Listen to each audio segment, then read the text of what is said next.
What's up, fellow muckers? Got Tonachi 4525 here, back. 4525. Yeah, that's my numbers.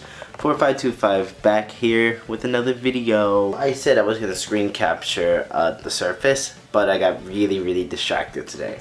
The reason why I got distracted today was because I was trying to finish a Sonic the Hedgehog pinup drawing that I've been working on for about 2 weeks already, and I almost dropped my camera on it for about 2 weeks already, just because I've been taking care of other things like my 100 days of making comics challenge, and I've also just been doing some just random comic work.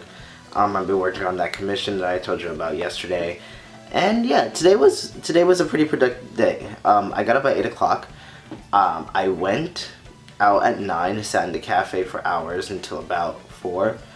And then I went, did a little bit of grocery shopping, came home, and I played some games for a while because I said, you know what?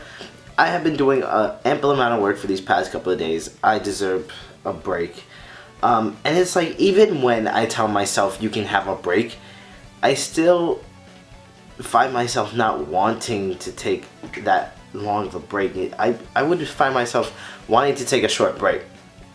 But then, it's like I would want to get back to work immediately, you know? And I feel like that's probably not good, but I feel like it's good at the same time because it's me wanting to draw. But it's like I have to force myself to take breaks, you know? Back, I would say about 2 years ago, when I would take a break, it would be like a freaking 5-hour, 7-hour break.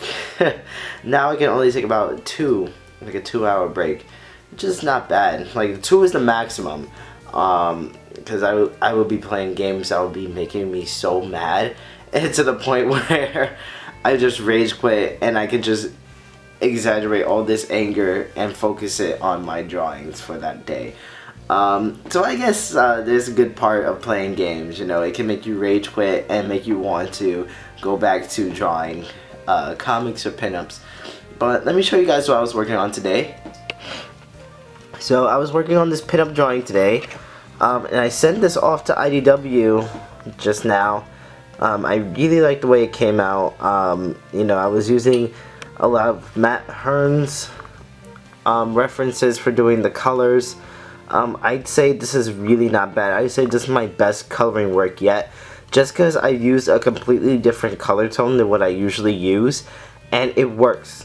It works really well, and I've learned a lot about color theory just by coloring the characters already. You know, you got Eggman, and then you got Metal Sonic right there. This is pretty freaking awesome. This has to be my best work yet, and it's only February. You know, this is 2018 right here. 2018 work. This looks very professional, very clean, very awesome right here. That. And I was also working on a Sally sketch today. I took the pose off of Pinterest, and I decided to, you know, let me just draw something really quickly before I actually start drawing. So I decided to do that. I dabbled just a little bit with the gas chamber. I fixed up the train a little bit, and I'm going to still fix up this panel. I started to ink him. I think I showed you that yesterday, but I'm not sure. So yeah, I was working on this for about 30 minutes, just mostly cleaning up, not really doing anything like too heavy, just because I didn't feel like inking today. So I put this picture up on Instagram, and I'm not going to show the entire thing. I'm just going to show half of it. I know it's going to keep fucking going off. So I'm only going to show you half the picture just because I put the other half up on my Patreon account, which you can check in the description below. But this is supposed to be the Sonic the Hedgehog number 272 double page spread that I was working on. So I'm only going to show you half the page.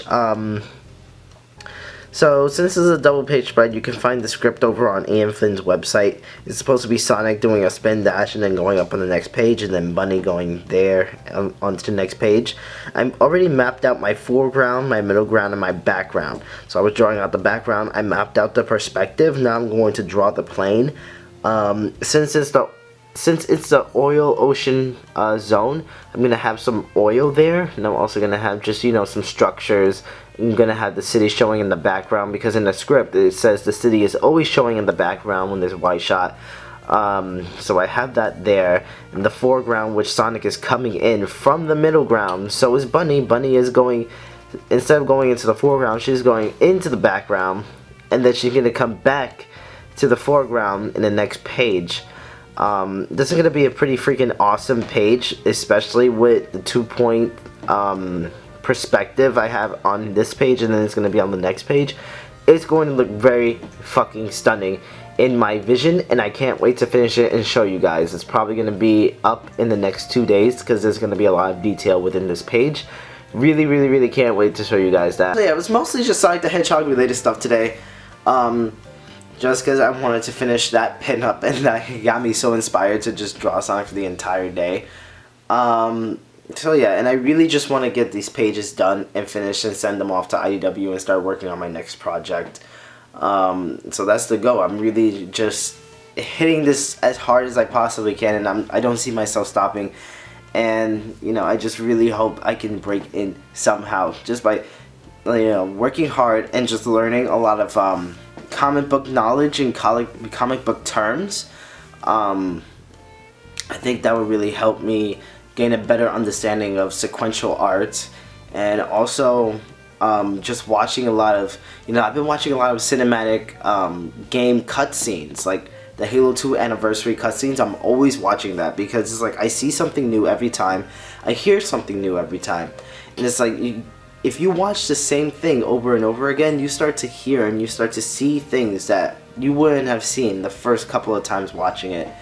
And I think that's great practice to really know how to engage your audience. Like, how can you take your experience from watching the cinematic cutscenes and incorporate it into your comics, you know? I think that's the most difficult part about making comics, because comics and movies kind of tie in together.